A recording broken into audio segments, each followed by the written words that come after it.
continuamos con el Congreso. Tenemos ahora un panel muy interesante sobre práctica de pruebas. Nos acompañan unos extraordinarios profesores y practicantes del derecho procesal y del arbitraje.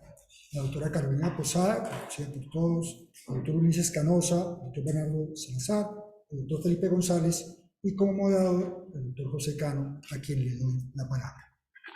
Muchas gracias, doctor Cárdenas, y muy buenos días para todos. Muchas gracias por acompañarnos. Hoy el objeto de nuestro panel es que podamos ofrecer algunas perspectivas prácticas sobre la preparación y la práctica del testimonio. Y para el efecto queremos proponer 4 preguntas. En primer lugar, nos gustaría preguntar a los panelistas y vamos a ir dando la palabra uno por uno y algunos también van a hacer algunos comentarios extra sobre, oigan, los testigos, la prueba testimonial, sí o no para arbitraje.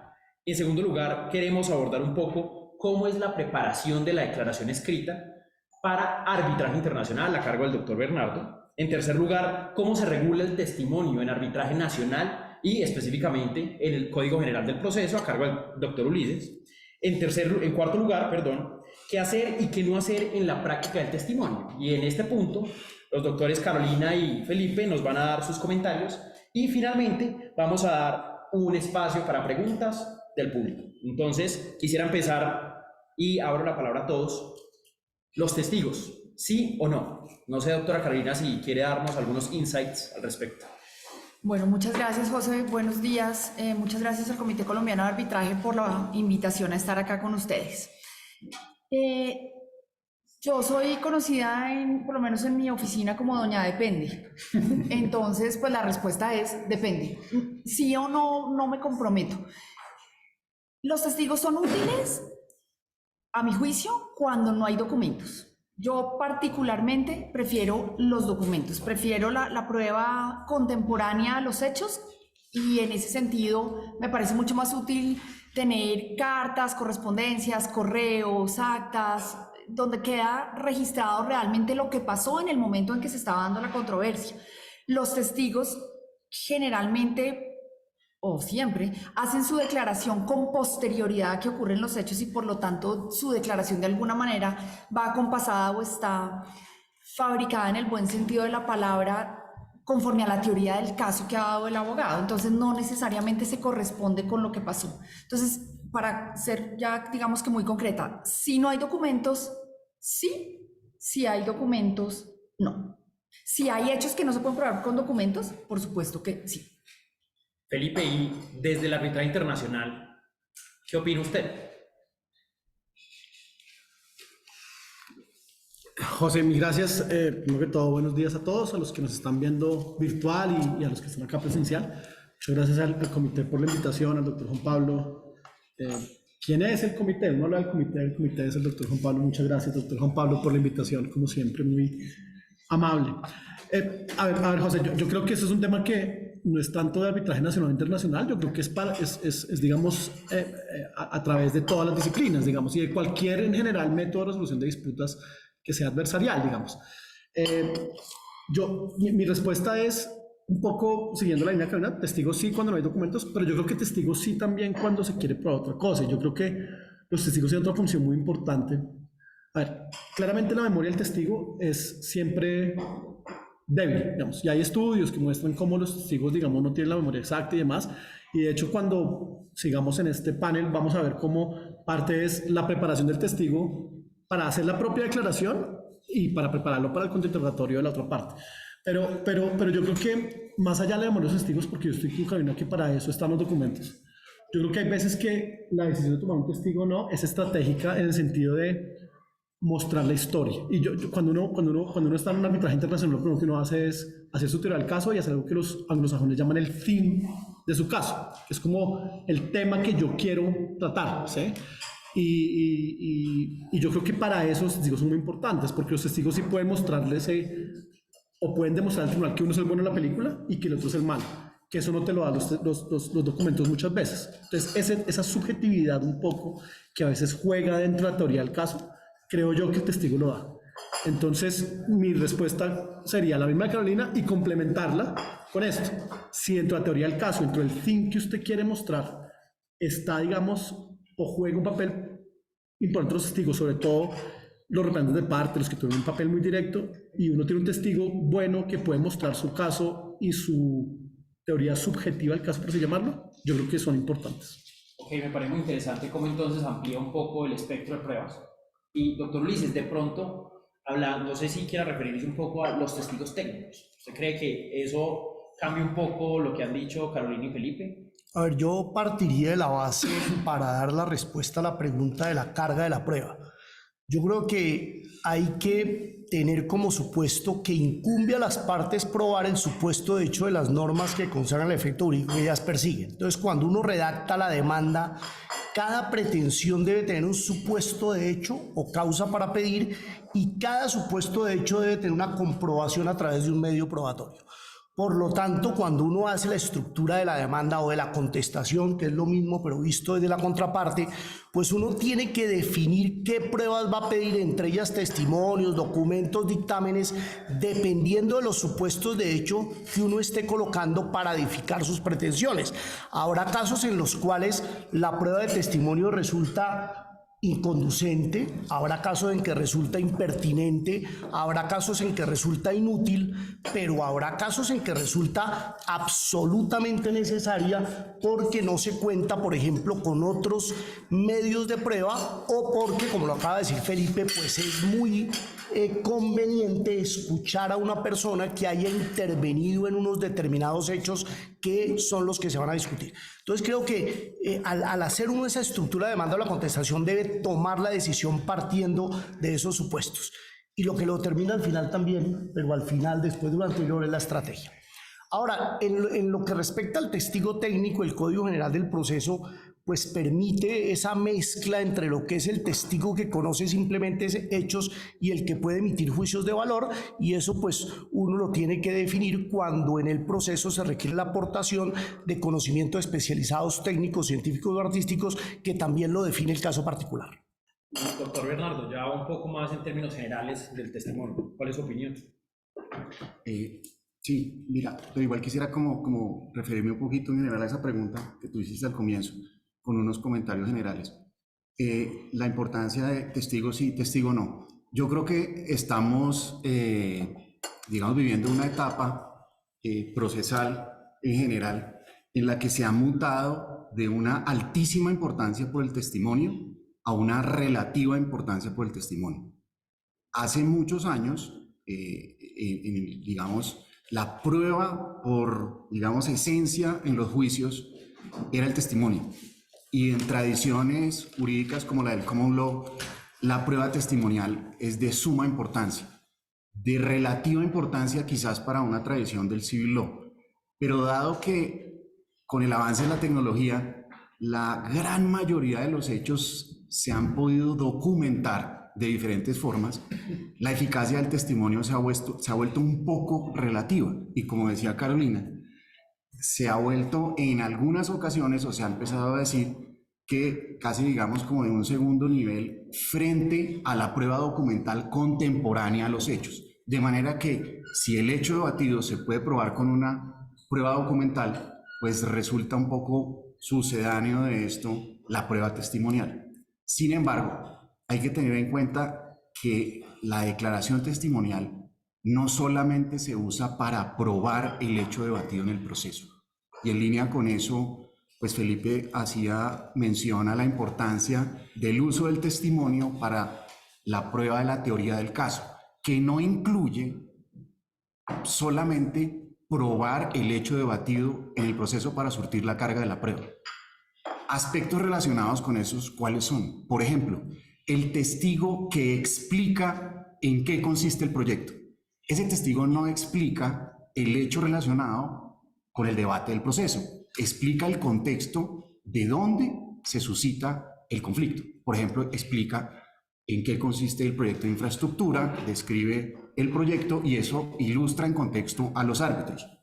Segundo, puede dar también explicaciones técnicas, que es a lo que usted se refiere. No es el perito, sino es un técnico, por ejemplo, de la parte, que explica, por ejemplo, cuáles son las partes de una turbina. Da contexto, pero técnico.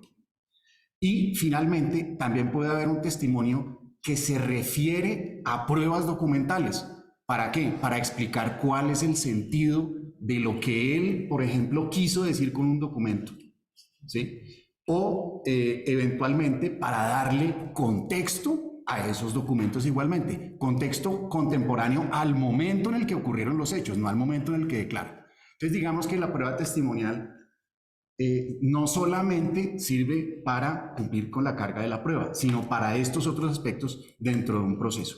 Finalmente, último comentario, me parece en general que para los abogados, e insisto particularmente los de, corriente anglosajona, la importancia del testimonio es mucho más alta incluso que para los árbitros, ¿sí? Y eso, pues digamos, también es un poco una realidad. Me parece que a veces para nosotros, como cuando somos abogados de parte, y para nuestros clientes es muy importante que vayan personas de la compañía, efectivamente, en parte a explicar todo esto, como he dicho, no solamente a surtir la carga de la prueba, mientras que a veces se hace un desgaste de pronto excesivo en el uso de esa prueba para los árbitros, quienes encuentran que realmente los hechos están acreditados con documentos y sobran muchas veces esas desgastantes declaraciones que tienden a ser en casos inútiles.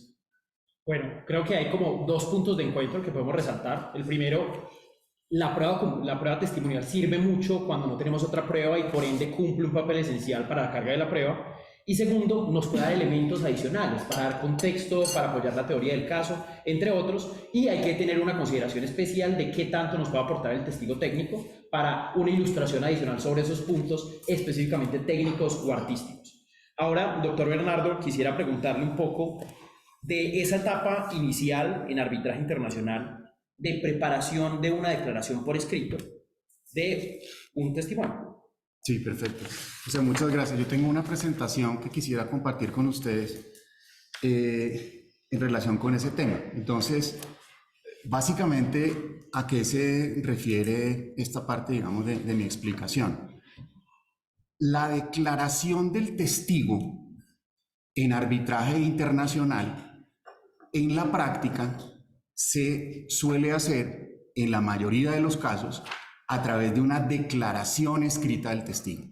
El testigo no declara, como es usual en nuestros procesos civiles y en arbitraje nacional, dando su declaración directa, si quieres podemos bajar la primera, sino que las partes presentan una declaración escrita del testigo.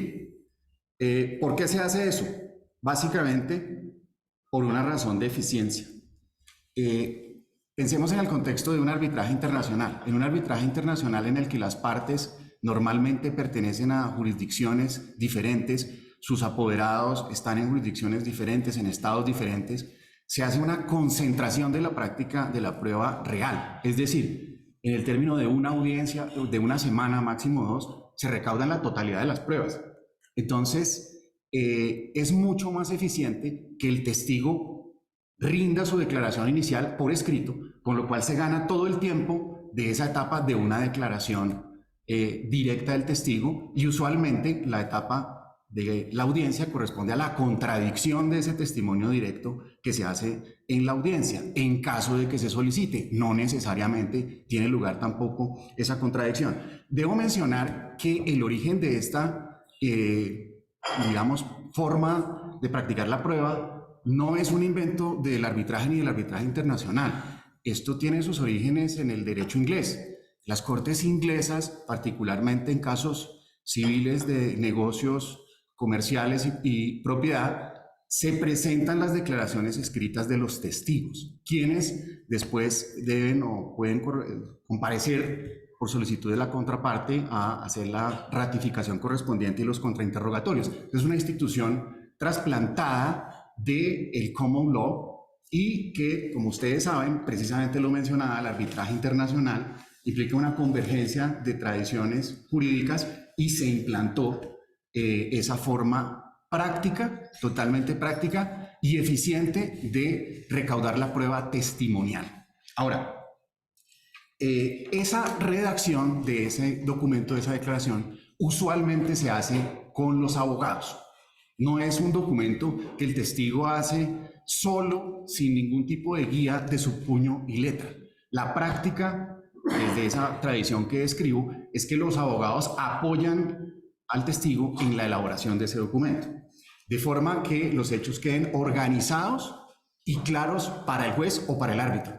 No es lo que el abogado quiere que diga, sino es lo que dice el testigo, pero con la ayuda de redacción de un profesional en el lenguaje como es un abogado. Ahora, ¿qué problemática genera esa prueba? Pues básicamente, en primer lugar, hay una disparidad de tratamiento sobre esa prueba o realizarla de esa forma en las tradiciones jurídicas del common law y del civil law. Como les digo, es una institución que proviene del common law, no es propia del civil law, donde la declaración del testigo, pues, a nivel judicial, pues es de viva voz, la directa y su contradicción. Y en esa medida, de la mano de eso, pues existe una disparidad de tratamiento en cuanto al alcance y posibilidad de que un abogado pueda, y voy a decirlo informalmente, meterle mano a la declaración de un testigo, que es lo que se hace necesariamente en la práctica. Hay diferente regulación o no hay regulación en las diferentes jurisdicciones sobre ese punto. En segundo lugar, hay un riesgo de contaminación de la prueba. ¿A qué nos referimos con contaminación de la prueba? Pues que si usted tiene una persona que va a ayudar en la redacción, es muy probable que de alguna forma se pueda llegar a alterar el dicho original, digamos, del testigo o su percepción. E igualmente, contaminación también en el sentido de que el abogado puede tener la tendencia a argumentar su caso a través de la declaración del testigo, que no es el objeto de la prueba. Y finalmente puede haber una limitación de la integralidad de la apreciación de la prueba. ¿En qué sentido lo digo? En que el árbitro pues no escucha de viva voz la primera parte, digamos, de la declaración, simplemente la lee. Entonces hay quienes dicen, oiga, esto genera cierta limitación en la apreciación de la prueba porque pues no estamos viendo al testigo declarando su versión, digamos, inicial, sino estamos haciendo un ejercicio de contradicción no más.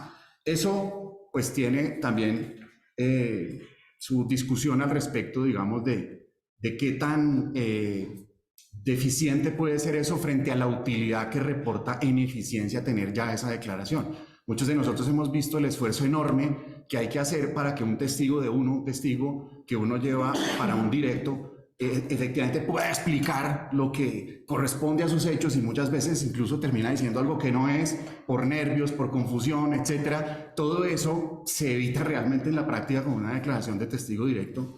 Y además también pues se dice qué tan grave es que no pueda el árbitro ver el directo, digamos, presencial, sino escrito, la misma situación en la que se encuentra, por ejemplo, un juez de apelación con una transcripción de un testimonio. Y finalmente, el tiempo muchas veces que pasa entre la realización de estas audiencias, particularmente en nacional, y el momento de elaboración en el que tanto abogados como árbitros terminamos es copiando pedazos de la transcripción. Entonces, es una discusión relativa. Pero bueno, sigamos. Acá estamos entonces. Vamos a ver entonces, como yo les decía, acá hay un tema un poco de algunos aspectos, digamos que son unos retos relacionados con la habilidad de los abogados para poder participar y qué pueden hacer y cómo se debe hacer esa declaración escrita.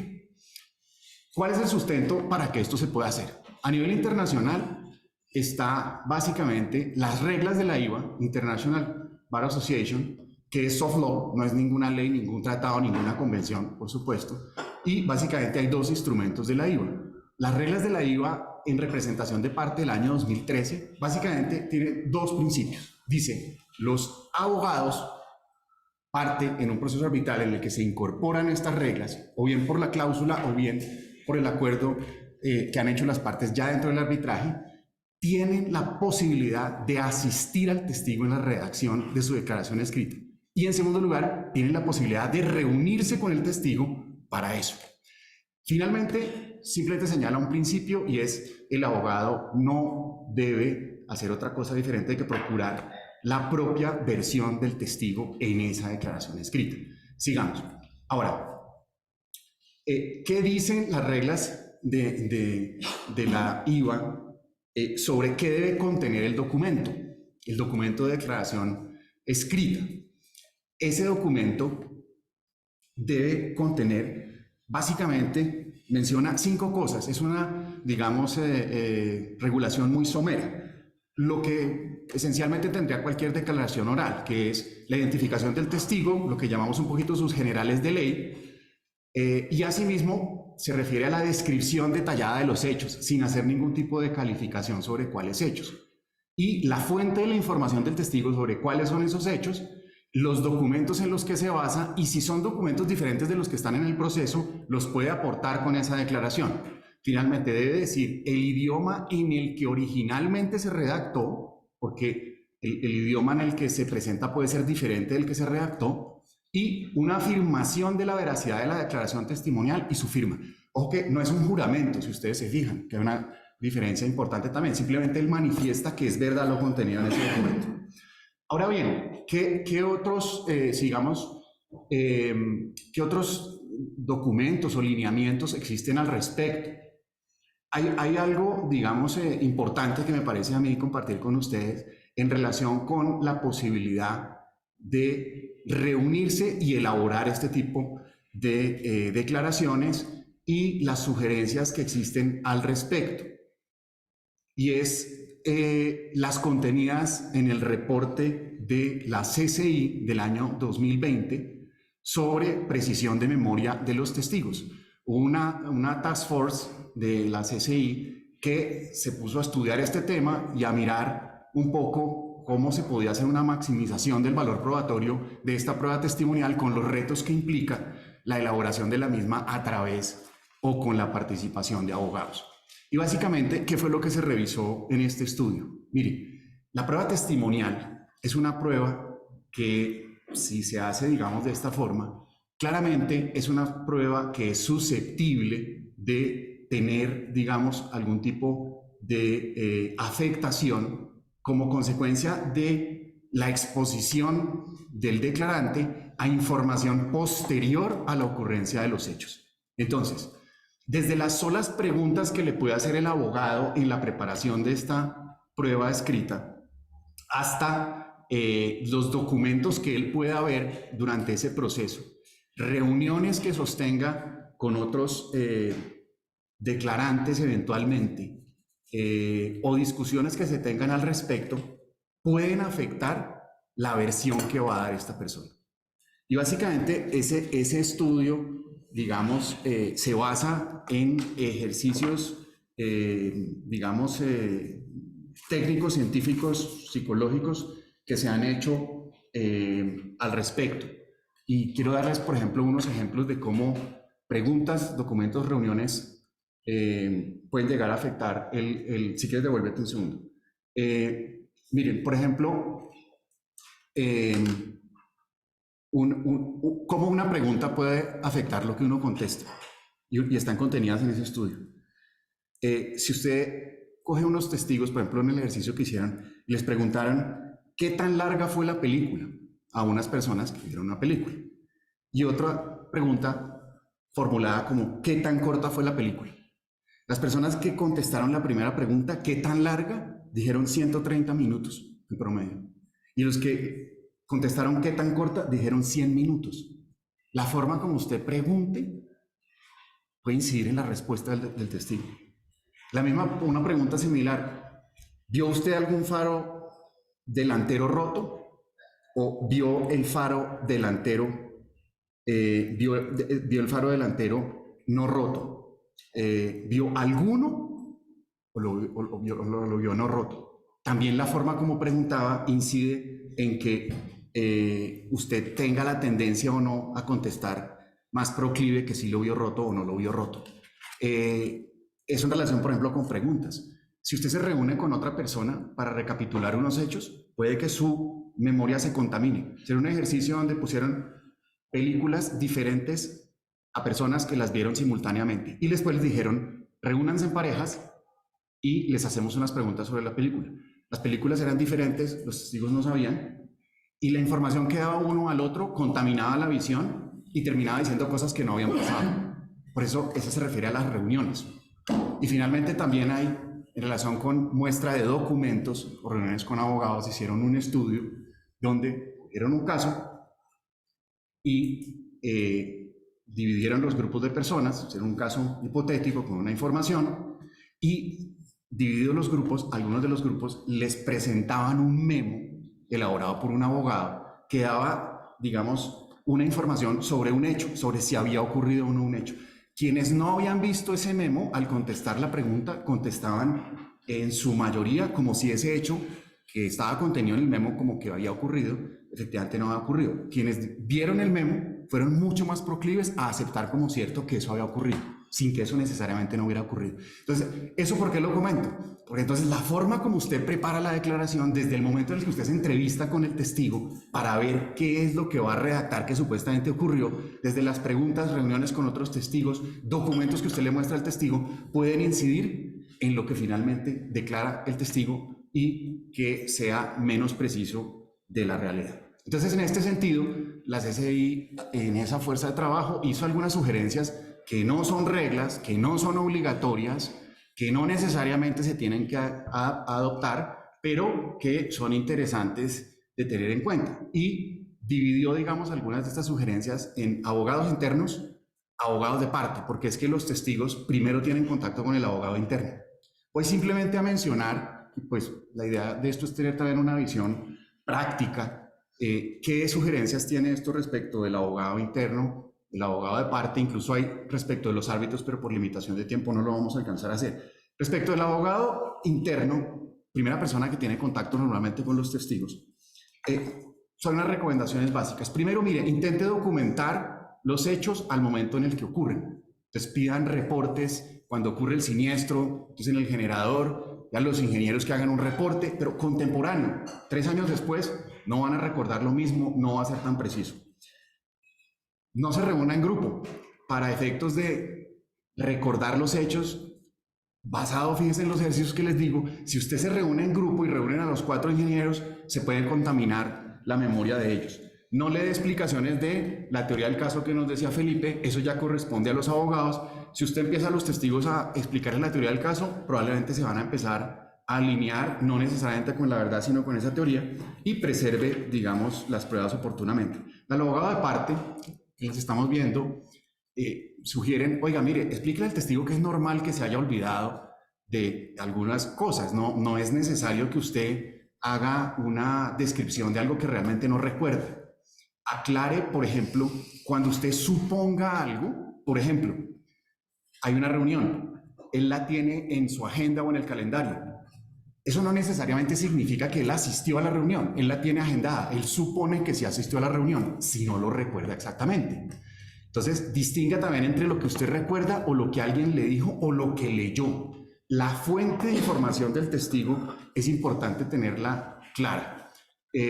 Use un lenguaje neutro con el testigo, no lo interrumpa, no recapitule porque lo puede estar, digamos, desviando de la realidad. Advierta no hablar con otros testigos, tome nota de algo al testigo, dígale, tome nota después de esta reunión que tenemos para efectos de que después me lo haga saber. Digamos, estas son recomendaciones de esa reunión y del proceso de preparación del abogado con el testigo de esa declaración que se va a presentar. Sigamos adelante, por favor. Ahora, estas son además, digamos, como recomendaciones muy recientes. Este es un documento del 2020. Pero hay algo interesante acá también que les quería compartir, que es todavía más reciente. Empecé diciéndoles que esta prueba testimonial escrita proviene del escenario judicial y particularmente de Inglaterra. En Inglaterra acaban de cambiar esas reglas en el año 2021. Hay unas reglas que deben seguir los abogados para aportar estas declaraciones escritas. Las menciono porque me parece que es una evolución de lo que está contemplado en las reglas de la IVA y probablemente algo de esto va a terminar llegando a la práctica del arbitraje internacional, sino también de pronto a la práctica judicial. Yo creo, Luis, es la que vemos que a estos temas de convergencia arbitral judicial. Acá voy a mencionar simplemente algunas cosas que me parecen interesantes.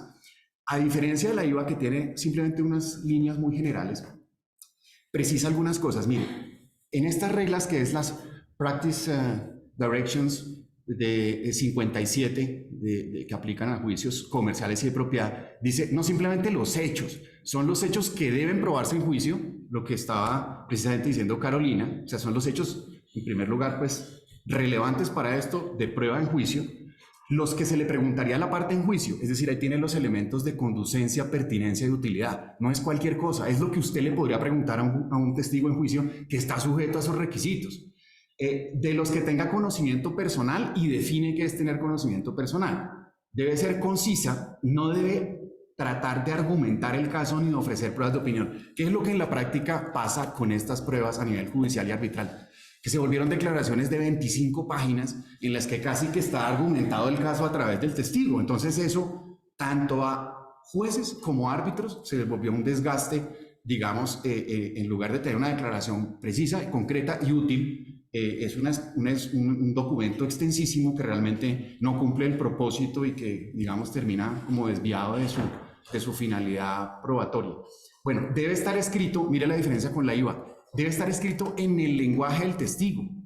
O sea, la declaración se puede traducir, pero la declaración no se debe presentar en un idioma que no es el del testigo, lo cual me parece muy importante porque se debe usar el propio lenguaje del testigo. Este no es el lenguaje del abogado, es el lenguaje del testigo que se organiza con el abogado.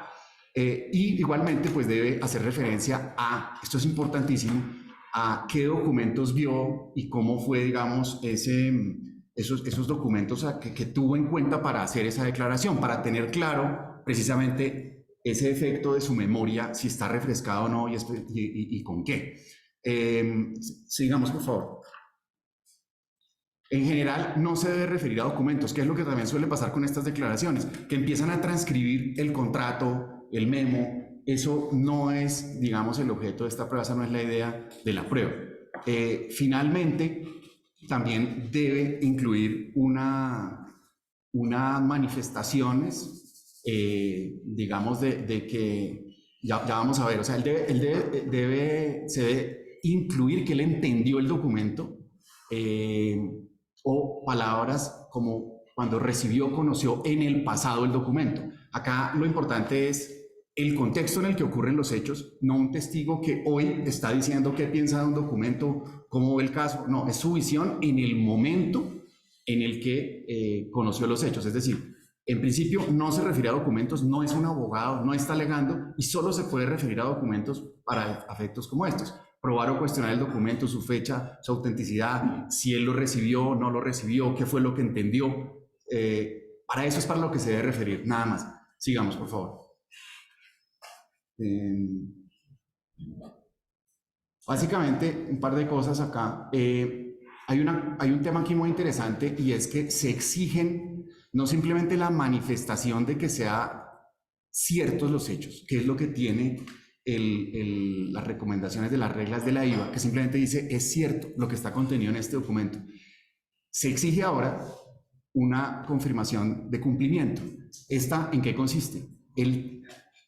Tiene que haber sido, digamos, explicado por el abogado cuál es el propósito de su declaración y todo este procedimiento que yo les explico. Y él lo tiene que manifestar. Él tiene que decir, como está proyectado, que entiende que su función no es argumentar el caso, que lo que está diciendo proviene únicamente de sus conocimientos o recuerdos personales, que ha declarado honestamente y que no se le ha pedido incluir nada que no corresponda a su conocimiento de los hechos.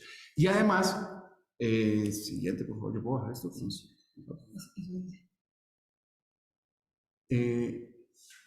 No.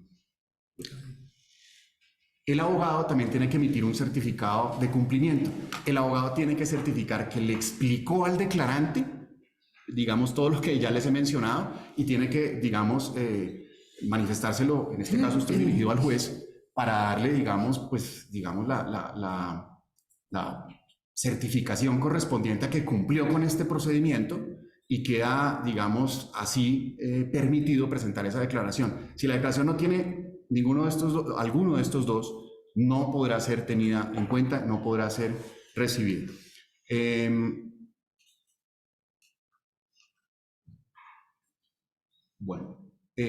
Básicamente, y para cerrar, hay unas recomendaciones igualmente que se tienen específicas, mucho más específicas de lo que está en las reglas de la IVA, similares a algunas de estas a las que están contenidas en la CCI, dirigidas a los abogados para el proceso de elaboración de esa declaración. Y básicamente recogen en parte lo que ya hemos mencionado. ¿Qué destaco acá? Digamos, aparte de lo obvio que ya he dicho, restricciones para mostrar documentos al testigo. Y hay una duda interesante, dice, mire, en principio usted no le debería mostrar al testigo documentos en los que él no participó, que él no está copiado, que él no recibió. Usted no le debería, en principio, mostrar ningún documento de esos. Eso me parece interesante. Deben hacerse el menor número posible de borradores. Entre más borradores haga usted, más susceptible está usted de contaminar la memoria del testigo y de desviarla de la realidad. Entonces, lo menor posible. No haga preguntas sugestivas al momento de la entrevista ni de la preparación. Y hay otra cosa también, esto es muy estricto porque también pues, es de nivel judicial. Dice, conserve el registro de preguntas y respuestas previas a la declaración. O sea, conserve usted esos registros. Usted tiene que tener registros de eso y tiene que explicar al testigo cómo se va a hacer y debe explicarle y garantizar que él haya entendido eso y firmado el documento y leerlo antes de firmar el documento. Bueno, finalmente, y para cerrar ahora sí, unas reflexiones. Ahora sí. Reflexiones sobre el punto y de pronto ustedes comentan algo sobre eso. Esto me suscita a mí algunas inquietudes y son estas. ¿Cuál es el estándar de control aplicable a la conducta de los apoderados? ¿La ley de la sede del arbitraje aplica? ¿Solo la ley de la jurisdicción de cada uno de esos abogados donde fueron admitidos? ¿Podría haber dos leyes entonces aplicables o más, tantas como jurisdicciones de los diferentes apoderados? Que en un arbitraje internacional, acá con el doctor Felipe tenemos uno, y hay por lo menos 4 jurisdicciones aplicables a los abogados que participamos en ese caso. ¿Cómo se nivela la cancha entre los abogados de diferentes jurisdicciones? Entonces resulta que, y para explicarlo claramente, los abogados en Estados Unidos no solamente tienen la posibilidad de hacer estas declaraciones, de intervenir en ellas, sino tienen además el deber profesional de reunirse con el testigo. Es mal practice no hacerlo. No así es el estándar de los ingleses, a pesar de que es la misma tradición y como les he explicado bien, incluso la declaración de allá, no tiene el mismo estándar. Y es muy diferente también de todos los países del civil law.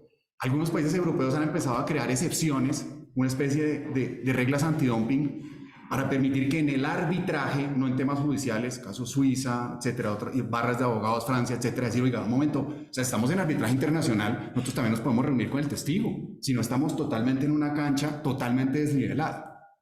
Pero me parece que eso en todo caso no resuelve la totalidad de la problemática. Siguiente pregunta, ¿los árbitros pueden ir tan allá como a establecer reglas de conducta para esa elaboración? En la primera orden procesal, ¿los árbitros pueden tomar la iniciativa de hacerlo si las partes no lo hacen? ¿Y los árbitros tienen el deber de indagar acerca de esto que les he comentado? ¿Deberían realmente meterse en eso? ¿O dejar simplemente que las partes hagan su trabajo y solo si advierten algún tema y que lo hagan diferente según su jurisdicción? ¿Las partes pueden acordar reglas sobre estos aspectos y hasta dónde? ¿Ellas pueden acordar en contra de la ley de la sede, en contra de sus propias reglas de práctica? ¿La preparación de un testigo contrario a la ley de la sede puede ser causal de anulación de un laudo o es irrelevante? ¿Puede ser contrario al orden público de la ley de la sede, una práctica no permitida en este sentido de redacción y coach de un testigo? Y finalmente, ¿es adecuado nuestro régimen disciplinario para regular la conducta de los abogados en la práctica de testimonios en un arbitraje internacional? ¿Nuestro régimen disciplinario está en línea con esto? ¿Es insuficiente? Esas son algunas reflexiones que me parece que deja el tema de la práctica de prueba de declaración escrita en el arbitraje internacional. Muchas gracias. En línea con esa pregunta del doctor Bernardo, no sé si Carolina y Felipe nos quieren dar algunos comentarios sobre cómo ha sido su experiencia en estas declaraciones escritas. No sé por qué las damas primero.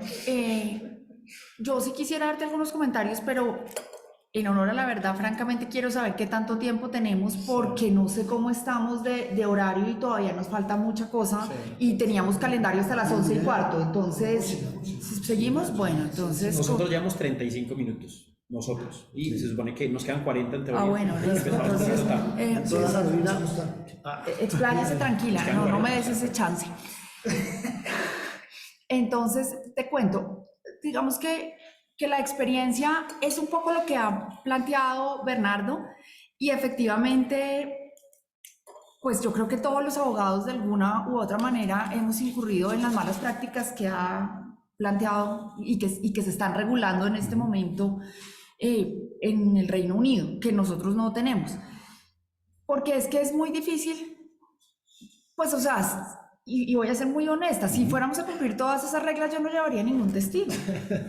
Pues porque si yo le tengo que preguntar al testigo todo eso y el testigo me va a tener, y yo no le voy a poder mostrar ningún documento y no le voy a poder decir que se acuerde de nada y no le voy a poder contar que si se acuerda que, pues casi que la ventaja, que fue por donde empezaba Bernardo a decir cuál es la ventaja de tener una declaración escrita para tratar de limitar de alguna manera que el testigo no vaya a decir lo que yo no quiero que diga, no tenga recuerdos que pueden estar equivocados o que yo no quiero que tenga, que de alguna manera es lo que justamente me permite controlar en la declaración escrita. Si yo voy a cumplir todo eso al pie de la letra, pues voy a llegar a la declaración oral y entonces pues no voy a querer hacerla. Entonces yo creo que hay que balancear un poco, sobre todo porque a los testigos cuando se les entrevista para hacer la declaración y para decidir, porque muchas veces después de ese ejercicio que plantea Bernardo, lo que uno termina haciendo es diciéndole al testigo, sabe que muchas gracias, usted no es el testigo que yo quiero tener.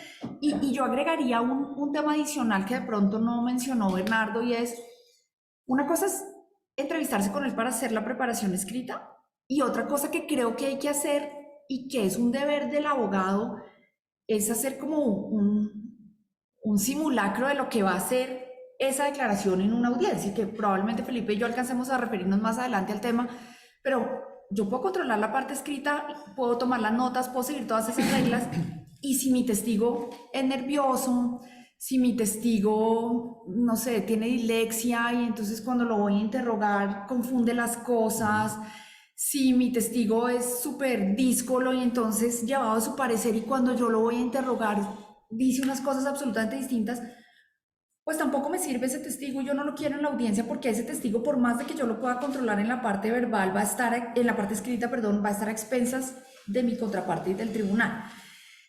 Entonces creo que hay como que tratar de balancear, hay que hacer una entrevista no tan apegada, y afortunadamente a nosotros no nos rigen esas reglas todavía del Reino Unido, en el que alcancemos a testear qué tan buen testigo es. Y qué tan buen testigo es necesariamente implica esas dos fases, qué tanto sabe, qué tanto recuerda, pero qué también se puede comportar en un contrainterrogatorio, porque si mi testigo es explosivo, si mi testigo no deja que le lleven la contraria en la primera pregunta en que le insinúen que esté diciendo mentiras, va a gritar, va a perder toda la credibilidad y me van a decir, mire, perdió el año. Entonces creo que hay que balancearlo y simplemente voy a referirme a un punto a una de las preguntas que dejó planteadas Bernardo, y es si nuestro régimen disciplinario es suficiente. Yo creo que nuestro régimen disciplinario es insuficiente, pero no solo para el arbitraje internacional. En términos generales, creo que nuestro régimen disciplinario está en un momento en el que no satisface las expectativas de lo que son hoy en día los procesos a nivel judicial, a nivel arbitral doméstico y a nivel de arbitraje internacional. Yo tal vez solo cortico, José, para no tomar mucho tiempo.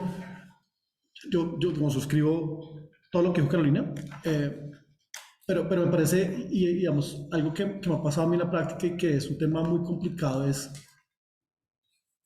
usted puede tener 1000 regulaciones y, digamos, de hecho se habla mucho sobre la sobreregulación del arbitraje internacional. El arbitraje internacional comenzó siendo algo muy libre, digamos, donde las partes iban armando su caso como a bien lo tuvieran, y cada vez se ha regulado más y hay una, digamos, sobreregulación que es excesiva, o que es evidente, digamos, no lo mencionemos de excesivo, ¿no? Pero yo lo que sí creo es que por más regulación que usted tenga, también depende mucho de los abogados, y yo creo que hay un tema y es arbitraje para qué, y eso va al core mismo de qué es el arbitraje. Es un proceso jurisdiccional donde el árbitro tiene que averiguar la verdad, o es un procedimiento adversarial simplemente donde yo no estoy administrando justicia en nombre de ningún estado ni ninguna de estas cosas, y no es una administración de justicia, sino es una resolución de un caso concreto. ¿A qué voy? Cuando usted sobreregula el tema y pone todas estas reglas, estamos tratando de equilibrar el terreno. Estoy con Bernardo. pero al final también se pierde un poquito la esencia de qué es lo que estamos haciendo. Porque es que si mi abogado hizo todo eso que no puede hacer, mi contraparte, perdón, hizo todo eso que no puede hacer, pues para eso está el contrainterrogatorio y para eso nos pagan los abogados, para dejar en evidencia que el testigo no tiene ni idea de lo que está hablando, que el testigo, digamos, está hablando de cosas que no son, que el testigo está refiriéndose a documentos que no dicen lo que dice, lo que el testigo dice que dicen, etc. Y digamos, ahí vamos a tocar con Karina ahorita la etapa del contrainterrogatorio, un poquito de algunos sí y algunos no que se deben tener en cuenta. Pero entonces, digamos, por más que usted trate de girar la cancha, para eso estamos los abogados, creo yo. ¿Sí? Entonces yo creo que esa sobreregulación excesiva, el que quiere hacerlo lo hace, el que no quiere hacerlo no lo hace, y para eso, digamos, ese es el papel de los abogados de parte, digamos, mostrar un poquito, usted no tiene ni idea de lo que está hablando. Entonces, y a mí en particular me pasó en algún caso que el abogado, digamos, la contraparte, pues no tenía mucha experiencia en el tema y los testimonios que entregó los tumbamos en 2 segundos. Porque, digamos, hizo todo esto que no vamos a hacer y que creo que la mayoría de abogados igual hacemos de una u otra manera, digamos, sí. Pero entonces, yo creo que ahí debe haber un campo también para el libre juego de lo que es un proceso adversarial, entendido como un proceso en el cual no está administrando justicia en nombre de la República de Colombia, sino como un proceso en el que está solucionando un caso concreto. Y por eso hay buenos y malos abogados, y por eso hay abogados que cobran más y cobran menos. Y depende de la parte a qué abogado quiere contratar.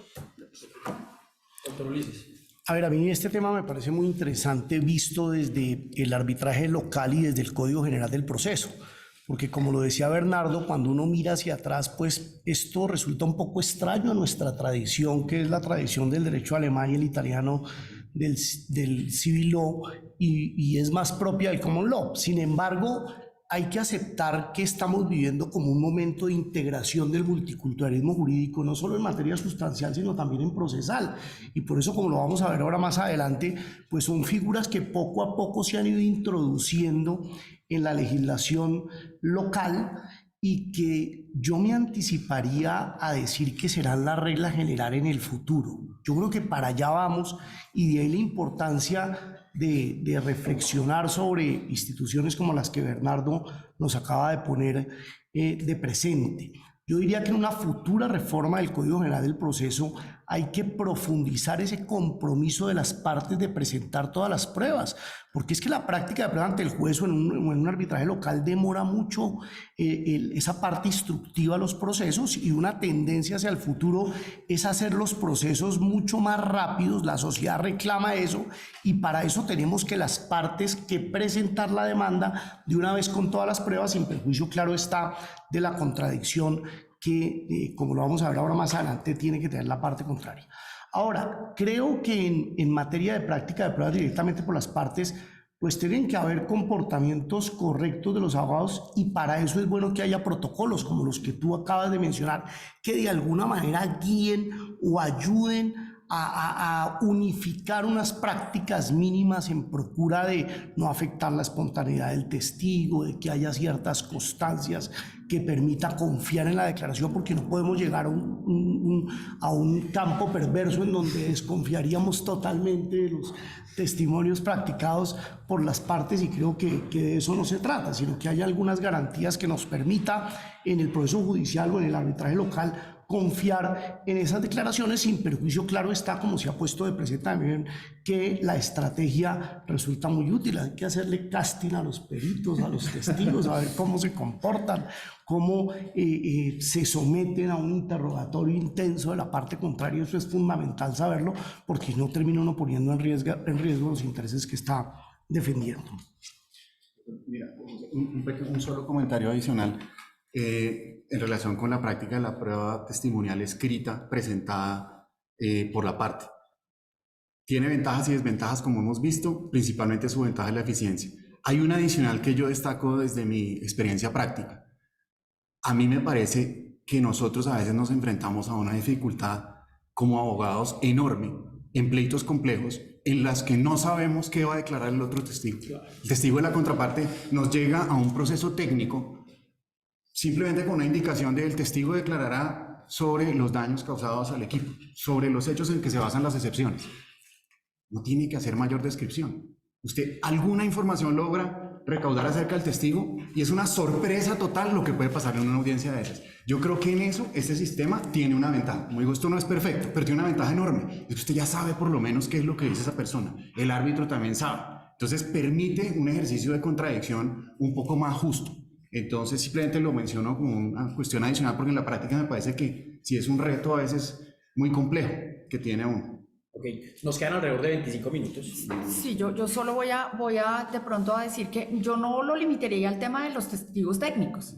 No, no, En general, en Colombia se ha vuelto una práctica que se cita a Carolina Posada, quien declarará sobre los hechos del proceso, y ni siquiera se dice qué relación tiene con la parte. Y uno le pregunta a su cliente, oiga, ¿y quién es Carolina Posada? No tengo ni idea. Y entonces yo, ¿qué? Llego allá y me siento y espero a que me sorprendan, porque los hechos del proceso dan para todo, y entonces anotar mientras el testigo va hablando, a ver de qué documentos busco, a ver de qué es lo que él está hablando para ver cómo lo contradigo. Entonces creo que a la luz del derecho a contradicción es fundamental que las declaraciones sean escritas. Sí, el día anterior. Oiga, cliente, por favor, deme personas que sean interesantes para llamar como testigos. Eso pasa. Sí, Y- por si acaso. Es que ese es un general, por si acaso. Entonces Exacto. deme 25 testigos por si las moscas. Totalmente. Bueno, entonces tenemos 24 minutos, así que yo creo que podemos abordar la pregunta del doctor Ulises y luego la de ustedes dos. Doctor Ulises, y conectándolo un poco con lo que usted ya se anticipó, y es, bueno, ¿cómo, justo cuando estamos preparando la conferencia, creemos que esta es una oportunidad fundamental porque estamos con el espíritu del legislador? Entonces, doctor Ulises, ¿cómo es un poco la regulación del testimonio en arbitraje nacional, en el CGP obviamente? ¿Qué lecciones podemos aprender del arbitraje internacional, entre otros? Bueno, aprendimos muchas y van a ver ustedes que aquí sí está el espíritu del legislador, pero no soy yo. ¿Ah? A ver, no voy a mencionar las reglas generales de testimonio del Código General del Proceso porque creo que eso no tiene propósito, sino que me voy a referir específicamente al punto que Bernardo ha planteado, que es la práctica de testimonio directamente por las partes. Eso tiene un pasado, tiene un presente y tiene el futuro que ya mencionamos. Tiene un pasado. El Código de Procedimiento Civil no permitía ni promovía prácticamente la práctica de pruebas directamente por las partes. En Colombia eso empezó a regularse por allá en un decreto que fue el decreto 2651 de 1991, que fue un decreto que se dictó en Colombia inspirado en el derecho anglosajón. Recuerdo que fueron Rafael H. Gamboa, Hernán Fabio López, los que en ese momento miraron hacia los lados y trajeron algunas ideas de permitir la práctica de pruebas directamente por las partes. Fue el Código General del Proceso finalmente el que vino a ampliar esa posibilidad y fue por sugerencia del espíritu legislador que está aquí, que es Juan Pablo Cárdenas. Recuerdo que cuando estaba reunida la comisión, algún día nos reunimos Juan Pablo y yo, y fue Juan Pablo el que dijo, oiga, ¿y ustedes por qué no incluyen una norma en el Código General del Proceso que permita practicar testimonios de manera incluso unilateral por las partes, de común acuerdo, como ya estaba el 2651, pero incluso también de manera unilateral, como sucede en los arbitramientos internacionales? Recuerdo que tú me lo dijiste. Entonces yo le dije, oye, Juan Pablo, preséntanos esa propuesta, porque lo que acostumbrábamos era pedirle al que presentaba alguna sugerencia que la documentara y nos la explicara. Y Juan Pablo mandó una sugerencia escrita debidamente fundamentada a la comisión, y ahí está el espíritu del artículo 188 del Código General del Proceso de Colombia, porque en la comisión se revisó esa sugerencia, nos pareció muy interesante por la posibilidad que teníamos de agilizar, de desformalizar, y por eso la incluimos. La pregunta que debemos hacernos es, ¿ha funcionado en la práctica? Y la respuesta es negativa. En los procesos judiciales es muy extraño que se aplique esta posibilidad, y en los arbitramentos nacionales yo diría que ha empezado a utilizarse, pero tímidamente. Debería impulsarse. Qué bueno que lo expliquemos aquí. Hay gente que a veces ni siquiera sabe que existe esa posibilidad para los procesos judiciales. Entonces, hoy es una excelente alternativa, gracias a Juan Pablo Cárdenas, que tenemos en el Código General del Proceso. No hay protocolos para el efecto.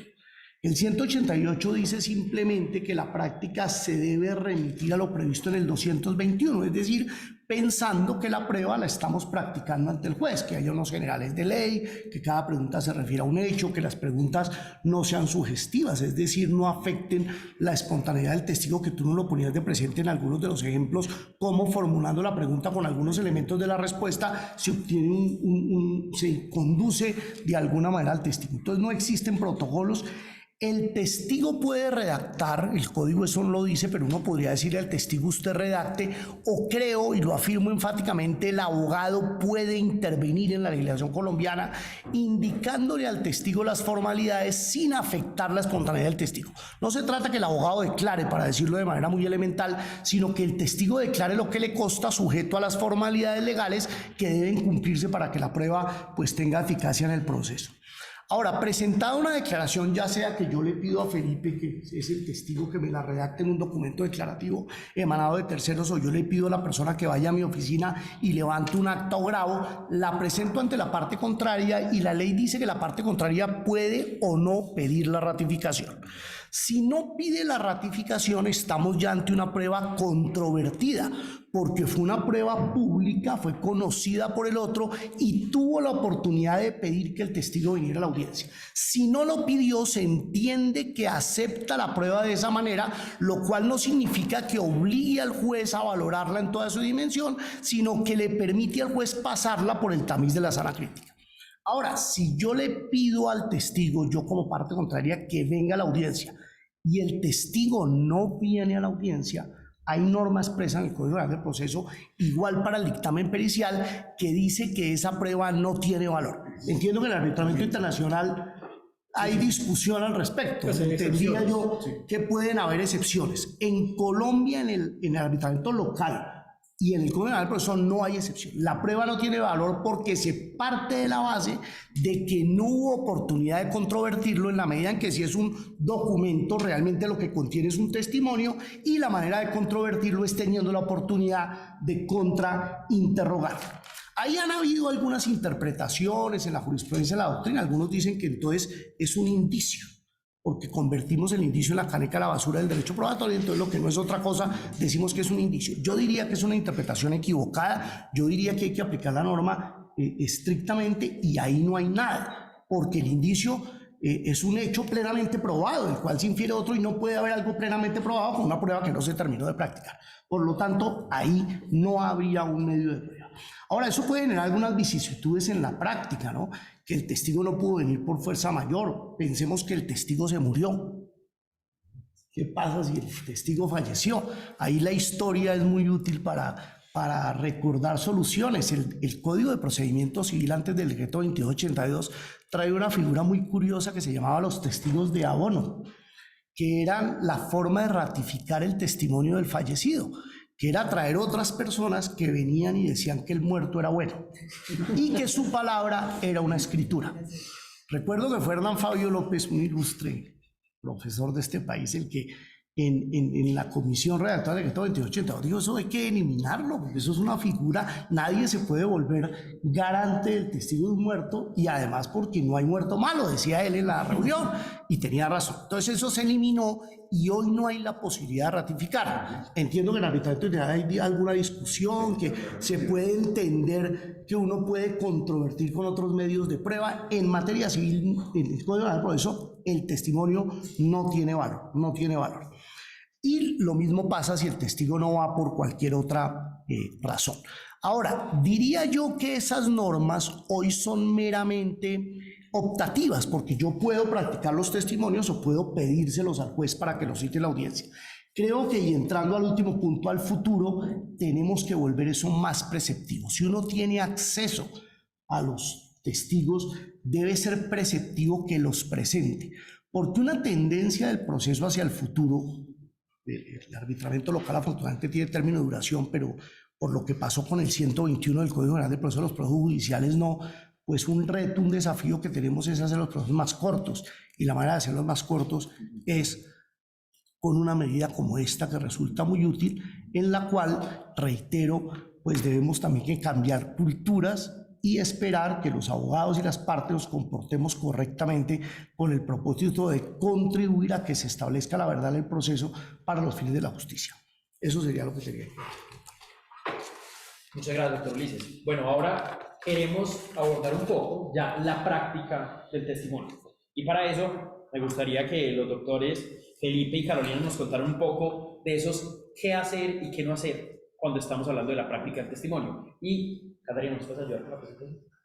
Gracias, José. Yo voy a tomar la palabra aquí y me le voy a colar a Felipe simplemente para un punto que de hecho es una de las recomendaciones que vamos a hacer un poquito más adelante, que es enlazar la respuesta del testigo anterior con la siguiente pregunta, y me voy a enlazar con Ulises para un tema que creo que empata muy bien con esto, y es para futuras reformas creo que valdría la pena que esa declaración escrita que está hoy y que efectivamente no se usa, porque creo que la razón que no se usa es que exige la ratificación, y la ratificación tiene una forma particular de hacerse. Creo que dentro de la reforma bien podría introducirse que esa declaración escrita que se hace de manera unilateral, sin comparecencia de la otra parte, haga las veces de examen directo, que es con lo que vamos a empezar en este momento en interrogatorios de arbitraje internacional, y que en esa medida simplemente entremos a la contradicción de la declaración y no que tengamos que hacer lo que hoy en día contempla el Código General del Proceso,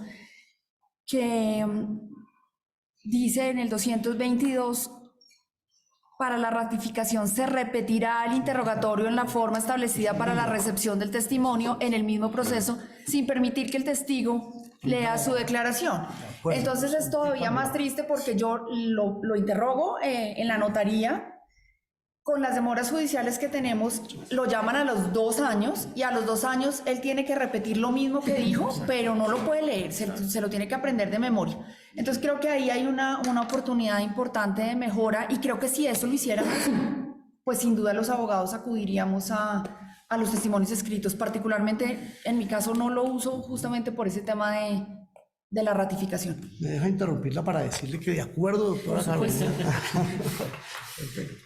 Entonces, en los minuticos que nos quedan, ¿cuántos son esos minuticos, José?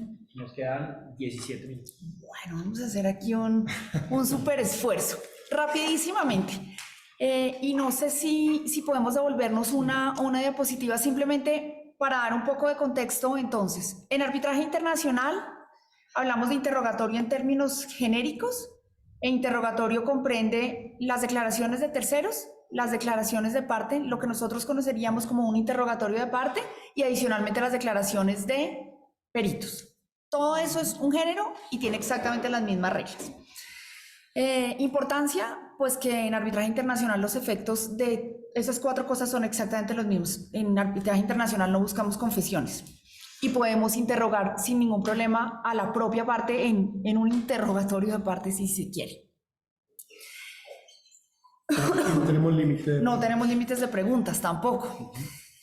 Y entonces, entendido como género, se presenta la declaración después de que Bernardo ha entrevistado a los testigos, ha cumplido con todas esas reglas, porque él es muy juicioso, muy estricto, y entonces él las cumplió todas y consiguió el testigo perfecto que logró que pasara el test, y le hizo la entrevista y lo llevó, lo presentó.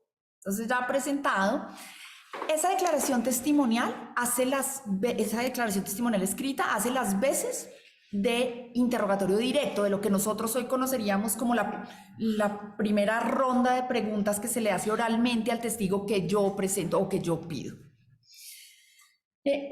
Un asterisco también, y perdón un poco el desorden.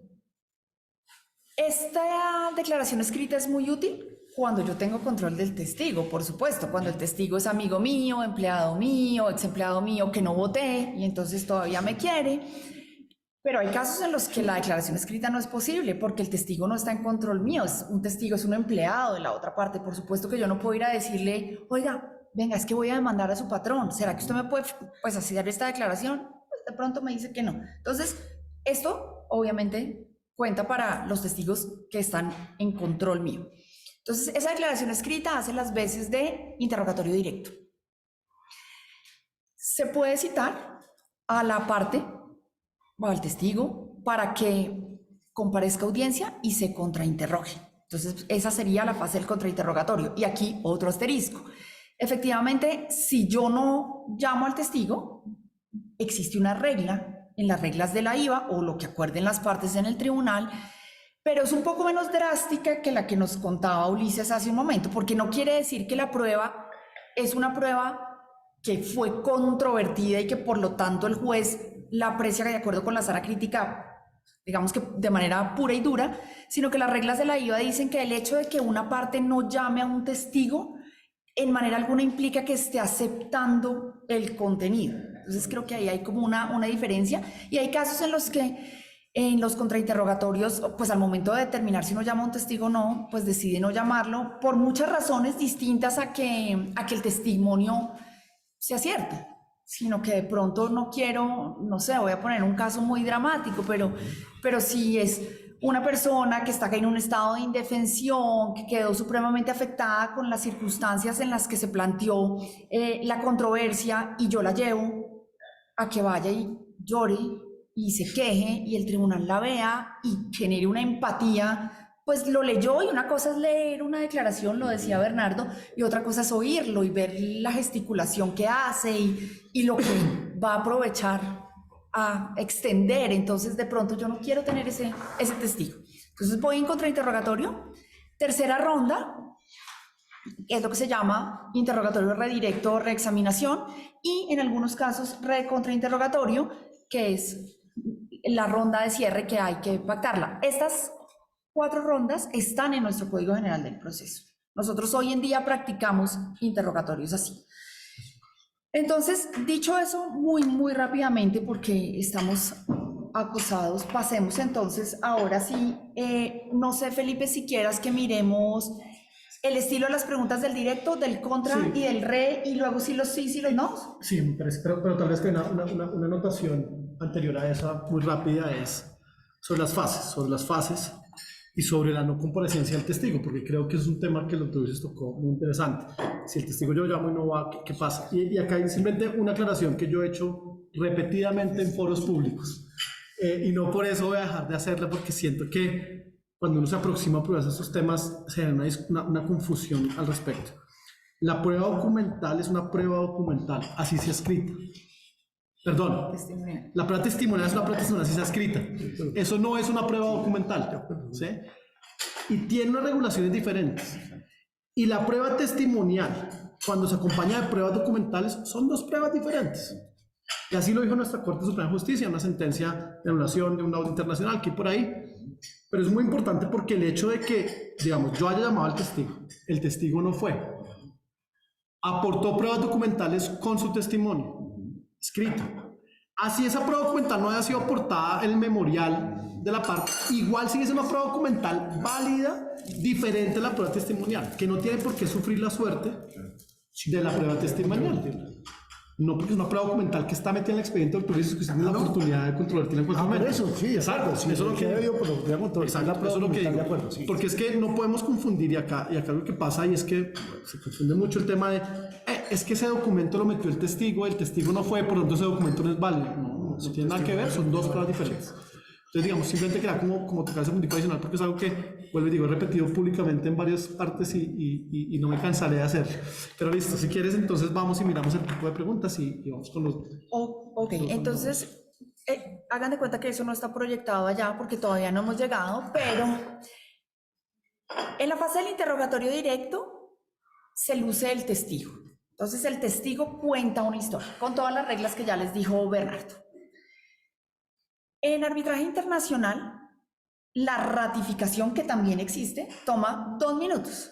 El apoderado le pregunta al testigo que presentó y que llamó su contraparte, señor Felipe, sírvase por favor indicarle al tribunal si usted ratifica el contenido de la declaración que fue aportada como anexo A25. Y Felipe dice, sí, ratifico. Muchas gracias, señor Felipe. Olviden el muchas gracias. Sírvase a decirle al tribunal si usted tiene algo que corregir, complementar o aclarar en relación con su declaración. Y tiene 2 minutos para decir sí.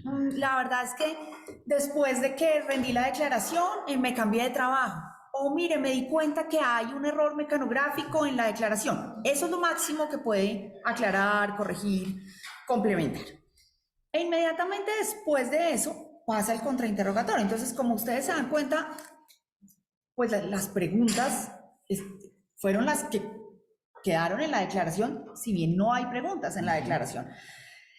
Pero si por alguna razón, que también ocurre, hubiera una fase de interrogatorio directo, que las partes lo pueden acordar, que a veces pasa y pues no hace mucho sentido porque la declaración es la que está escrita. El tipo de preguntas que se permiten en un interrogatorio directo son las preguntas abiertas, que son preguntas de describa, explique, cuente, diga cómo, cuándo, dónde. Ese es el tipo de preguntas que nosotros en Colombia tenemos permitidas en los testimonios, en todas las rondas, directo, redirecto, contrainterrogatorio, todas. Nosotros en Colombia solo tenemos permitidas en testimonios preguntas abiertas. En arbitraje internacional son las propias del directo. Y no sé si tú quieras entrar a las del contrainterrogatorio. Sí, listo. Sí, tal vez frente al contrainterrogatorio, algo importante, digamos, como que uno decía es, acá estamos hablando de contrainterrogatorio general, tanto de la propia parte, como de la contraparte, como de los testigos, digamos, externos o terceros, como de los peritos. Y en general, digamos, las preguntas del contrainterrogatorio en arbitraje internacional son preguntas que acá llamaremos sugestivas o insinuantes, que contienen, digamos, la respuesta en la misma pregunta muchas veces. Y son preguntas, y acá yo, que acá tengo algunos estudiantes míos, cuando yo les enseño eso, les digo, oiga, no pregunten, diga cómo es cierto, sí o no.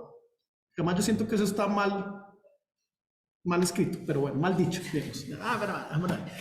Pero, digamos, un poquito las preguntas son del tipo, oiga, en este correo usted dijo tal cosa, ¿cierto? Sí, correcto. Y usted en ese momento estaba pensando tal otro, ¿correcto? Sí, correcto. Sí. Entonces uno va llevando el testigo y acá vamos a vernos en los sí y en los no, que es muy importante tener el control del testigo siempre y no hacer preguntas que uno no sepa que le van a contestar. ¿Sí? Y tener un manejo, digamos, totalmente hasta el último detalle del expediente. Porque yo siento que ahí es donde en preguntas en contrainterrogatorio uno muchas veces pierde el caso. Porque por ir llevando al testigo, con los documentos que uno cree que lo puede ir llevando, sale un documento aparte que uno no tenía previsto y en el redirecto, es donde pues uno termina perdiendo el caso. Entonces simplemente antes de entrar a hablar de los sí y los no, simplemente las preguntas que hacen el interrogatorio son preguntas por lo general digamos, insinuantes, sugestivas. Digamos, yo creo que uno no debería hacer preguntas abiertas en un interrogatorio, porque eso es muy peligroso darle el micrófono al testigo. Entonces, por ejemplo, son ese tipo de preguntas, Carolina, y si quieres con eso, una cosa finalmente, y es que obviamente las preguntas de contrainterrogatorio tienen que estar dirigidas a el directo. Obviamente yo no puedo preguntar en contrainterrogatorio nada que no se haya dicho en el directo. El marco que yo tengo para mi contrainterrogatorio es el marco del directo. Sin eso, pues no, digamos, obviamente eso es una típica opción que siempre va a ser concedida por el tribunal. Ok, una única precisión. Nosotros en el Código General del Proceso tenemos preguntas sugestivas única y exclusivamente para los peritos, ni siquiera para el interrogatorio de parte. Nosotros en interrogatorio de parte vamos a la fórmula que le choca a Felipe, diga cómo es cierto, sí o no, que son preguntas cerradas, preguntas asertivas de sí o no, que son distintas a preguntas insinuantes o sugestivas, que es donde yo les sugiero la respuesta al testigo, que son las que nos mencionaba Felipe de usted dijo esto, ¿correcto? Yo ya le estoy dando la respuesta. A pesar de que la respuesta es de sí o no, está incluida de alguna manera o implícita la respuesta dentro de la pregunta y eso solo lo tenemos permitido para el interrogatorio de los testigos. Y no sé cuál sea la razón y no sé si de pronto Ulises nos pueda decir por qué razón se hizo esa diferenciación en el Código General del Proceso respecto a los peritos y no se dejó incluida en el interrogatorio de parte. Yo para contestar la pregunta quisiera primero contar una anécdota, si me dan un minuto. Cuando yo era muy joven, hace mucho tiempo, que alguna vez fui joven, no siempre tuve el pelo blanco como lo tengo hoy en día, tuve que intervenir en la práctica de unas pruebas en un proceso en Estados Unidos. Era una etapa del Discovery, donde ustedes saben, se practican las pruebas directamente por las partes. Entonces recuerdo que, como yo estaba asesorando únicamente el tema local de una controversia sobre un contrato en Colombia, a la reunión siempre llegaba una señorita que se sentaba por allá en una esquina, no hablaba, tomaba apuntes. Recuerdo que se hacía una colita así muy... se le salían los ojos prácticamente a la niña, pero siempre estaba muy concentrada. Entonces, cuando ya habíamos recepcionado los testimonios, yo pregunté, ¿esa niña quién es? ¿Por qué siempre está ahí y no habla? Me dijeron, es la psicóloga, doctor. Y yo, como era muy joven, yo dije, ¿por qué una psicóloga en esta parte? ¿Que ¿para qué necesitamos una psicóloga? Entonces, recuerdo que la firma de abogado decía, pero ¿cómo es una obviedad? Ella hace un informe que es el que utiliza el abogado que va a interrogar en el juicio, si es que hay juicio. Porque ese no es un tema jurídico, me decían, ese es un tema psicológico. Usted tiene que saber quién es el testigo para definir cómo le pregunta. Por ejemplo, si usted conoce a mi suegra solo hay que hacer una pregunta: cuéntenos tal cosa. Y ella le cuenta la historia de la humanidad. Una sola. Pero hay personas a las cuales uno le dice, cuéntenos qué pasó, que se celebró un contrato.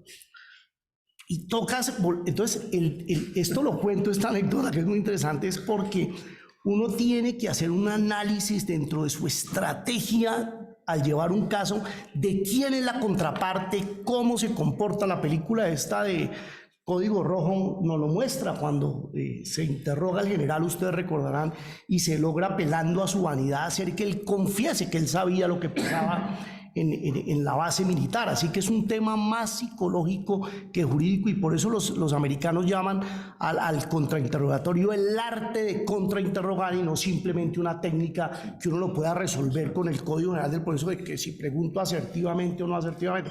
Es un tema que hay que recurrir a la psicología humana. Hay abogados que empiezan agresivamente a preguntar, diga si es cierto o no, y todos sabemos que por regla general el ser humano huye de lo que le daña. Cuando usted ataca al testigo, el testigo, la reacción normal, natural, de decir no es cierto, o a contestar no, salvo que usted conozca previamente que a esa persona, al presionarla, se entrega y contesta que sí. Pero ese es un tema psicológico, y por eso yo contestaría diciendo que es importante para el abogado litigante aplicar cosas extrajurídicas para tomar ese tipo de decisiones. Que de todas maneras no nos contestó la pregunta, Sí, doctor Ulises, pero bueno. No, me faltó contestar la pregunta. A ver, lo que pasa es que tuvimos ahí, al regular el interrogatorio, seguimos el derecho anglosajón, el dictamen pericial, seguimos el derecho anglosajón, que es un sistema adversarial, y por esa razón, siguiendo el derecho de los Estados Unidos, quedó regulado de esa manera. En lo demás estábamos siguiendo el sistema del civil law, y en el sistema del civil law es diferente, y por esa razón, digámoslo así, que, y como tú lo sugieres en la pregunta, resultan coexistiendo dos sistemas en el código que en una posible reforma futura debíamos armonizar de manera más precisa. Así que, de acuerdo nuevamente. Bueno, entonces ahora sí, que nos quedan como que 15 minutos. ¿5? No, pues, bueno. Entonces vamos con las prácticas. Aquí el doctor Cárdenas botó el celular y todo en la angustia que le dio.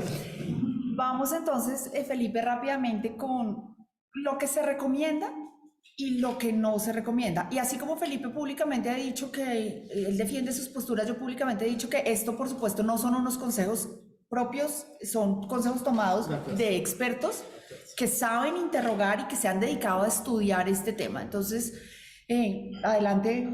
Pues tal vez, digamos, vamos saltando un poco. Yo creo, por tema de tiempo, creo que lo primero, pues, es solamente prepárese, sepa lo que va a hacer. Como dice el doctor Ulises, también eso incluye esa preparación, no solo es una preparación legal, jurídica, fáctica del caso, sino también una preparación de cómo es el testigo, digamos, qué botones puedo tocar para que el testigo haga lo que yo quiero que haga. Sí, yo creo que es un tema inicial. Y ahí simplemente agregaría, en arbitraje internacional las declaraciones se presentan con los memoriales principales, generalmente, que son la demanda y la contestación, y solamente si se necesita refutar con la réplica y con la dúplica. Entonces la preparación es todavía más importante, porque en arbitraje nacional, ya lo hablábamos hace un momento, nosotros presentamos una lista de testigos por si acaso, y vamos ajustando lo que les vamos preguntando a medida que se va desarrollando el caso. Eso exige menos preparación. Claro. En arbitraje internacional la preparación es al inicio. Usted ya presentaba sus declaraciones y cerrado el tema a lo que les preguntó, el día del contrainterrogatorio decía Felipe, usted no se puede salir de ahí. Entonces, y usted cuando va a redirigir, que no alcanzamos a mencionarlo, lo que trata es de rescatar a su testigo, porque lo contrainterrogaron, lo volvieron pedazos, lo dejaron sin credibilidad, y usted trata como de, venga, le boto sus salvavidas y trato como de restablecer esa confianza, pero nuevamente limitado a lo que dijo en el contrainterrogatorio. Entonces, esa preparación en arbitraje internacional sí que es todavía más importante, y es, usted tiene que tener la teoría de su caso al inicio. Eso es un poco obvio, debería ser en todos los casos así, pero el sistema jurídico nuestro, el sistema judicial nuestro nos permite jugar un poco más con ir preparándonos por el camino e incluso ir cambiando la temática de los testigos. A este ya no le voy a preguntar esto porque esto ya quedó probado, voy a desistir de este porque este ya no lo necesito. En arbitraje internacional eso va muy cerrado. De acuerdo. Digamos, el siguiente lo hemos hablado rápidamente, preguntas abiertas, preguntas cerradas. Yo creo que el consejo siempre es preguntas cerradas cuando estamos haciendo un interrogatorio. Yo creo que uno puede abrir el micrófono al testigo que no está bajo el control de uno. Yo creo que, digamos, es una práctica, digamos, que siempre se recomienda. Y yo creo que eso, y con el tema de prepárese, yo iría mucho también con lo que ya hablamos sobre el tema de los documentos. Yo creo que el uso de los documentos es un tema fundamental. Porque en los documentos es que usted logra mostrar al tribunal que el testigo está incurriendo en imprecisiones, está incurriendo en temas que no son, digamos, del todo ciertos como los presentó el testigo. E incluso uno puede utilizar los propios documentos del testigo para mostrar, digamos, algo. Ahora, una cosa importante que dijo Bernardo y que estamos hablando al principio de testigos y testigos no, estamos teniendo que identificar el testigo para qué, ¿no? Digamos, ¿para qué va a contrainterrogar? Porque si uno va a entrar a pelear, entre comillas, con un testigo, por la teoría del caso de ese testigo, pues está perdida esa pelea. O sea, por más que uno trate de decir, no, es que eso no fue así, eso tal, eso está perdido. Por eso creo yo que el tema de prepararse incluye también saber qué es lo que quiero sacar de ese contrainterrogatorio. Que eso es clave. Y ahí, digamos, está también con el tema de límites a los hechos. Pues no vamos a entrar a discutir teoría del caso con el testigo. Para eso no es el contrainterrogatorio. De acuerdo, y creo que con eso entonces superamos el tema de límites a los hechos. Tal vez solo agregaría, no incluya conclusiones suyas en la pregunta. Pregunte por hechos. A los tribunales generalmente no les gusta que el abogado incluya la conclusión, no solo porque puede que la pregunta sea sugestiva, pero una de las recomendaciones que hacen los expertos en el tema de los interrogatorios es, cuando usted va a plantear su cuestionario, divídalo de un orden lógico, de un orden cronológico y un orden de temas. De forma tal que usted le pueda contar al tribunal la historia y el tribunal siga la historia. Y entonces uno de los consejos que le hacen es póngale títulos a las preguntas, que tal vez vale la pena mencionarlo en este momento, y es, dígale al tribunal y a su testigo de qué van a hablar, porque en un caso supremamente amplio de pronto se pierde. Entonces no pregunto una cosa aquí, no pregunto una cosa allá, sino vamos a hablar del contrato, entonces, todos sabemos. Y no vamos a hablar de cómo se incumplió el contrato, porque eso incluye una conclusión suya. Y cuando cambia de tema, entonces ahora vamos a hablar de la resolución del contrato. Y luego, cuando va a cambiar de tema, ahora vamos a hablar de los daños que se generaron con ocasión de la resolución. Y usted va llevándolo. Y para eso, entonces lo empato con use palabras simples. Use palabras que su testigo pueda entender. Que su testigo entienda a usted que le está preguntando. Porque de pronto usted es tan sofisticado y maneja tan bien el español que hace uso de una cantidad de palabras que el testigo es como, perdón, ¿me repite la pregunta? Y eso lo hace ver a usted muy mal, sobre todo si es su testigo. Pues, oiga, si su testigo no le entiende, imagínese lo que le está pasando al tribunal. Entonces, creo que eso sería el tema de use palabras simples. Y haga preguntas claras. Entonces, creo que ya también lo tocamos y es dar un orden claro y lógico en las preguntas, no disparar para todos lados y no simplemente, y eso requiere mucha preparación. Yo creo que todos estos sí, digamos, van un poquito de la mano, porque yo no puedo devolverme, entonces acá comencé hablando del contrato, después pasé a hablar de los hechos que, digamos, tienen que ver, o sea, circunscritos con terminación del contrato, y después vuelvo a cómo negociamos el contrato. Digamos, creo que eso hace que obviamente pues sea muy difícil llevar el hilo para el tribunal y también pues para el testigo. Entonces yo creo que ahí, digamos, terminamos esa parte de sí, si quieres pasamos a la siguiente diapositiva para no quedarnos ahí mucho más tiempo. Y acá estamos en los no, que los hemos sugerido un poco, Carolina. Yo ahí tengo simplemente una cosa y que me parece interesante porque lo dijimos, digamos, entre los sí, es el tema de conclusiones, el tema de concluir o el tema de meter sus propias oraciones en las preguntas. Yo estoy de acuerdo contigo que por lo general eso no se debe hacer. Pero yo sí creo que hay momentos en los cuales, y es algo de lo que hemos hablado y que estamos hablando cuando preparamos esto, uno tiene que saber para qué está interrogando. Y, digamos, la gente que ve muchos Suits o muchas películas o mucho La Ley en Orden, piensa que el testigo va a decir en un momento algo así que, mejor dicho, ganó el caso. Ya, o sea, el testigo salió y, mejor dicho, yo soy tan buen contrainterrogador que logré que el testigo admitiera, y en la gran mayoría de los casos no es así. Digamos, al final, digamos, el contrainterrogatorio lo tiene que ir dirigiendo y al final con el interrogatorio no va a lograr uno, como decía algún antiguo jefe mío, la prueba que enloquece, la prueba así que mejor dicho ya, se gana el caso. ¿Sí?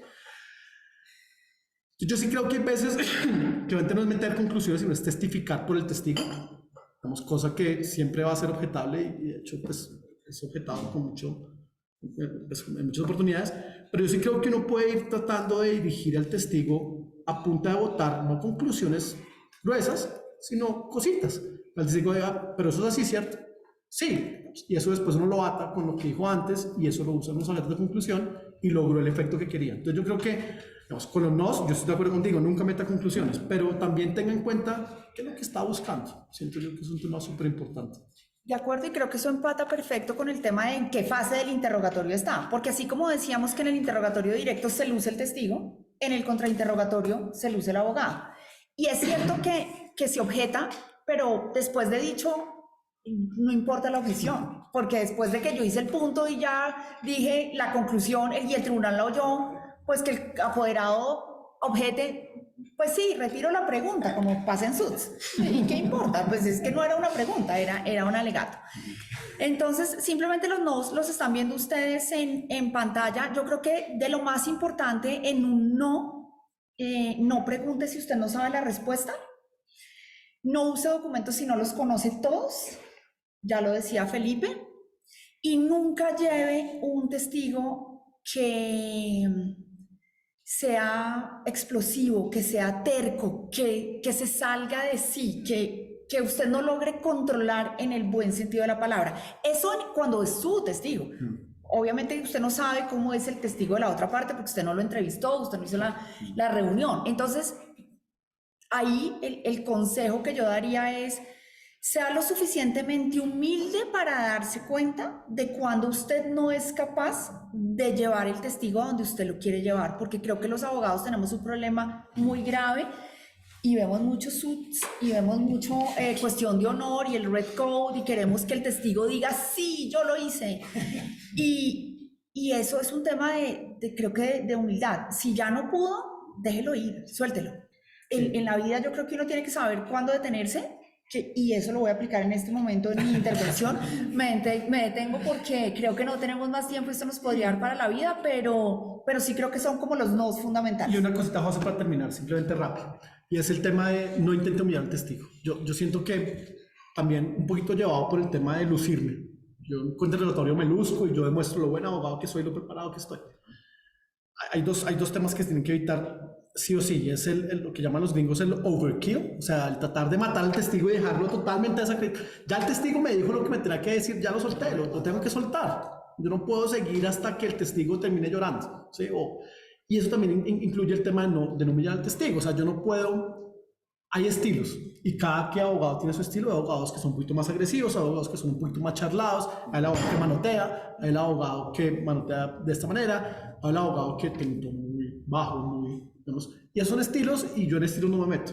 Pero lo que sí es que yo no puedo pelear con el testigo, para eso está el tribunal. Si el testigo a mí no me contesta, si el testigo está súper bien preparado por la contraparte y no me está dando lo que yo quiero lograr y tengo que hacer 3 veces la misma pregunta y no me contesta, pues al final todo está el tribunal. Señores árbitros, les pido el favor que le indiquen al testigo que por favor conteste mis preguntas de manera, digamos, directa. Si después quiere explicar algo, que lo haga. Pero el tema de, pero es que ¿por qué no contesta? Pero es que eso no tiene ningún sentido, ¿sí? Entonces yo creo que ese es un último no muy grande. Y con esto, José, pues creo que damos por terminada nuestra intervención. Carolina y yo, no sé, salvo que alguien quiera decir algo. No, muchas gracias a este extraordinario panel, fue muy interesante.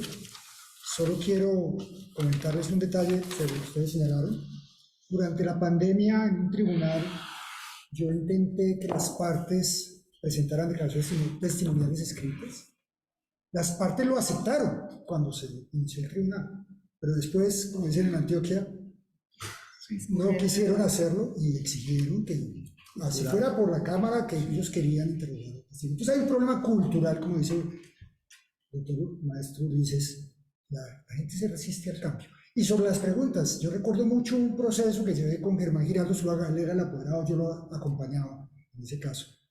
y él a un testigo le hizo una pregunta que parecía absolutamente inocente y el testigo le contó con absoluta inocencia y fue la pregunta que le permitió ganar el proceso. Y él era un hombre bonachón, entonces el testigo... Claro. Esa es la inteligencia del abogado que sabe preguntar. Muchas gracias, fue muy interesante e ilustrativo este panel. Y entonces hacemos un pequeño receso para abrir la sesión del otro. Muchas gracias. Muy amables a todos.